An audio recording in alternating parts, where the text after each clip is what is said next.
The Learning Covenant is an approach to pedagogy that I've developed over the past 24 years and use in all of my class to varying degrees. It's an explicit agreement between you, me, and other students concerning what your involvement in this class is going to be. Why this approach? In the first case, this approach allows for greater individual freedom and flexibility. The college has certain reasons and objectives for requiring you to take a course in religion. It's true that you didn't have to take this particular class, but you had to take a religion class. You just happened to be lucky enough to be in mine. But I realize it's a required class, and perhaps you wouldn't take it if you didn't have to. Hopefully by the end of the class you'll be glad you did. But in light of the required nature of the class, I'm seeking to provide you some voice and say in what you'll do, when you will do it, and how you'll be evaluated, rather than dictating everything for you.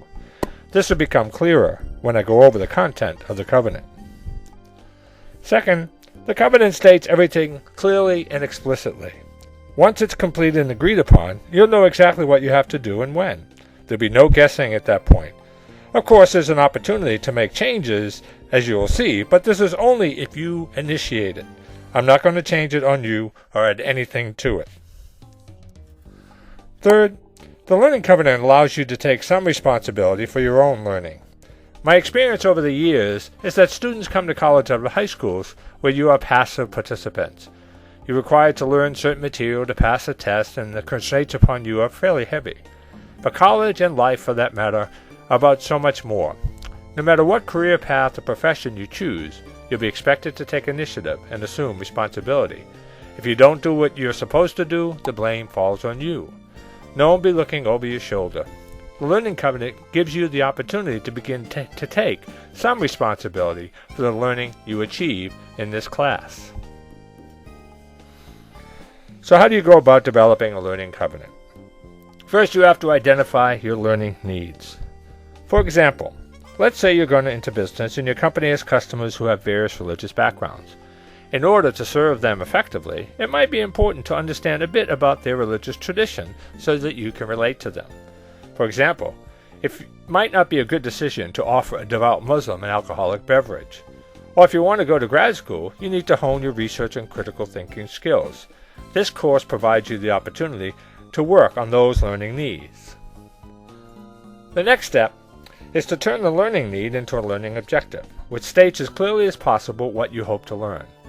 The goal is that at the end of the semester, you'll be able to look at the learning objectives you wanted to accomplish and see if you actually did. But you won't know that unless you state what it is you hope to learn. Learning activities are those things that provide the chance for you to meet your learning objectives, the things you're going to do. For example, if you want to develop your research skills, you might choose to do a research paper or project. One of my objectives is to help you encounter religious tradition outside of your own. The way I'm going to accomplish this is by having you participate in a religious ritual outside of your own tradition. I've provided a list of activity options, which I'll show you here, which you can peruse in order to meet your objective. The first three, participation, religious ritual report, and group final, are required of all students so that I can meet the objectives for the course. The other options are really just that, options, things you can choose to complete your total covenant. I even include one that's called Other, which allows you to work with me and come up with one that makes more sense for things that you want to do in the class. Evidence means what it is you're going to produce. Like, for example, in a research paper, it would be a paper, although you could actually do that in a variety of ways. Or, like I say, the ritual report, you'll give some report, which could be written, it could be oral, or it could even be a video presentation. Under each of the activity options I list out there, you will see evaluation criteria. My reason for doing this is so that when you're completing the activity, when I'm evaluating it, we're on the same page, as much as we're able. All grading has some element of subjectivity to it, but the more we can spell out what the criteria are ahead of time, the less likely it is that there would be disagreement. You also get to set your own due dates. I have due dates for the activities I require of you. However, for your individual learning activities, you know your schedule better than me. Why should I determine these dates for you? It doesn't matter to me when it's completed. I'm grading the whole semester long. You should pick dates that provide the best chance for you to complete the activity to the best of your ability. I also give some flexibility in terms of how much a particular activity counts. If you look at the activity options, you'll see there's some variability with regard to how much a particular activity can count. I based this on students' perceptions of what the weight should be. For example, students have said that a film review shouldn't count as much as a research paper because the time and effort involved is different. And so I've assigned different weights to different activities. The key is that the total points for your learning covenant should equal 500 points when you add them all up. You should complete the first iteration of your covenant by September 15th and upload it to Canvas. This is not set in stone. There's opportunity for you to change any of your activities, your due dates, your weights as the semester goes on.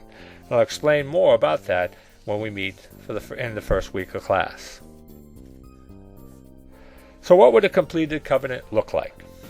Here is a sample covenant for this class. As you can see, the first 3 learning activities are required of all students, and these enable me to meet my learning course objectives listed on the syllabus. I list the evidence here, the evaluation criteria you'll see on the activity options sheet, and the due dates are set here. In this case, the activities equal 300 points in this particular example. The remaining 200 points on this covenant depend upon the learning objectives and the learning activities chosen. You can see the learning objectives listed here, and the activities chosen to make sense for helping them to meet those objectives. The evidence is drawn from the description of the activity and the person seems to be fine with the evaluation criteria I list there. The due dates are also listed that they have, and then the point values written. And so you can see at the end they all equal 500 points. As I mentioned above, I'll be going over the learning covenant during the first 2 class sessions together because I know it's new for most students. But my hope is that this presentation will provide some help in understanding what the learning covenant is all about. In the end, I hope you'll appreciate and enjoy the freedom and the flexibility this approach provides for you.